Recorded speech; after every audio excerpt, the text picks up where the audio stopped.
Drunk driving offenses are very common in today's society. Offenses of this nature have various labels. Sometimes we refer to it as DUI, driving under the influence of an intoxicating substance. Other times it is referred to as DWI, driving while intoxicated. In some jurisdictions, call it OUI, operating under the influence of an intoxicating substance.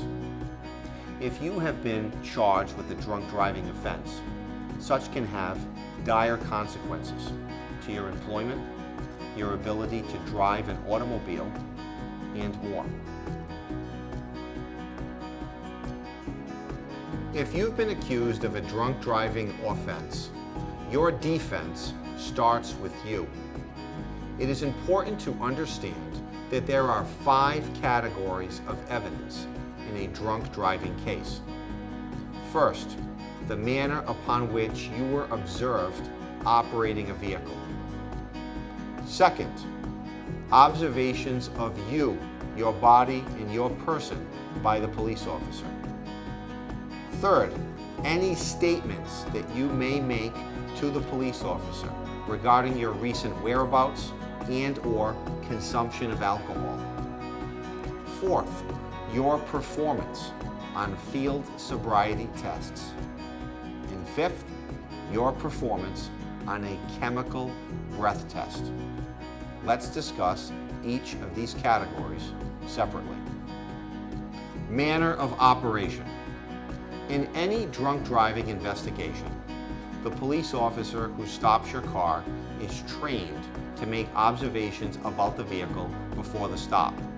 He is going to note the speed of the vehicle, whether or not it was suddenly accelerating or decelerating. He is going to note whether or not the vehicle was traveling within the lines of the roadway or if it traveled over the line. He's going to note whether or not the vehicle strikes the curb, the guardrail, or any other objects, such as a tree, another vehicle, a mailbox, etc. The police will always note the manner of operation in an effort to establish that the motorist was operating the vehicle while intoxicated. Observations of the person. The investigating officer in a drunk driving case has been trained to note in his report any observations he or she makes regarding the operator of the vehicle.